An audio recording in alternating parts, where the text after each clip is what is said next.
Halo everyone, di sini saya akan menjelaskan tentang transactional analysis.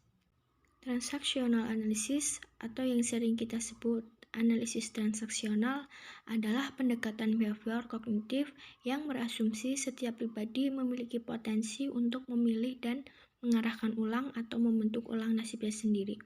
Menurut Bern, kepribadian abnormal muncul dari aspek anak yang harus memainkan permainan tertentu untuk memperoleh persetujuan orang lain. Kemudian untuk tujuan khusus konseling analisis transaksional diantaranya adalah 1. Konselor membantu konseling yang mengalami pencemaran status ego atau ego state yang berlebihan. Kedua, konselor berusaha membantu mengembangkan kapasitas diri konseling dalam menggunakan semua status egonya yang cocok. Ini menyangkut pula dalam memperoleh kebebasan dan kemampuan yang dapat ditembus di antara status egonya. Kemudian yang ketiga adalah konselor berusaha membantu konseling di dalam mengembangkan seluruh status ego dewasanya. Pengembangan ini pada hakikatnya adalah menetapkan pikiran dan penalaran individu. Dan yang terakhir atau yang keempat adalah membantu konseling dalam membebaskan dirinya dari posisi hidup yang kurang cocok serta menggantinya dengan rencana hidup yang baru atau naskah hidup yang lebih produktif. Nah, untuk memahami dan memprediksi perilaku manusia melibatkan transaksi ego state atau keadaan ego. Analisis transaksional ini bersifat interpersonal. Jadi, transaksi dapat terjadi pada salah satu dari 3 level, yaitu yang pertama adalah complementary.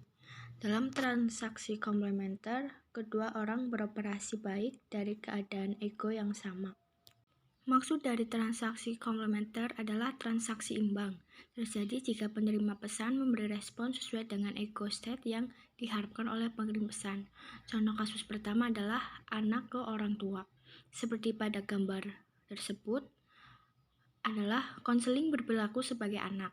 Perawat diharapkan berperan sebagai orang tua. Kemudian di situ kan ada klien dan perawat. Kemudian stimulus berbicara, silakan tunggu, saya akan hubungi dokter untuk keluhan Anda ini. Kemudian respon menjawab, terima kasih, saya memang butuh perhatian saat ini. Kemudian contoh kasus yang kedua adalah dewasa ke orang dewasa.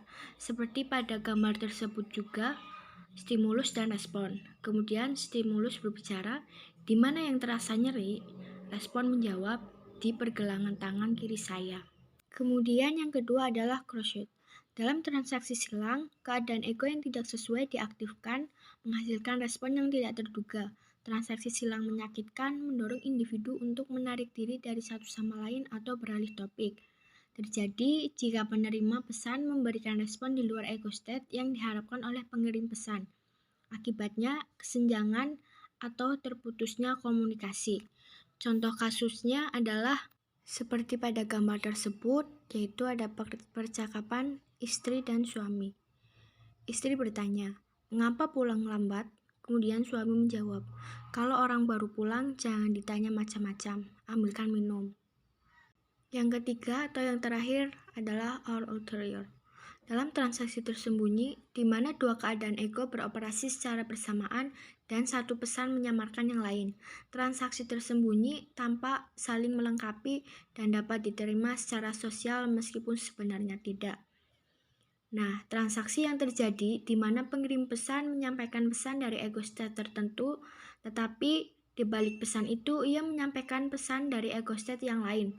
Dalam berkomunikasi kita sering sebetulnya mengirim sekaligus dua pesan yang diucapkan terang-terangan dan yang tersembunyi.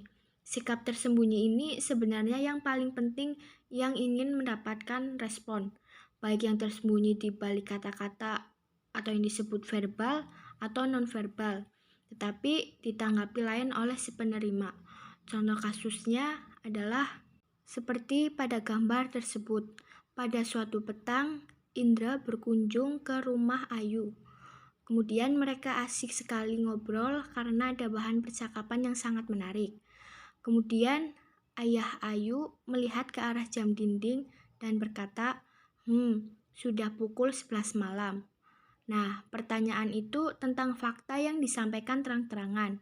Kemudian pesan terselubungnya adalah, bukankah sudah waktunya pulang, Nak? Oke, thank you for watching my video. Bye-bye.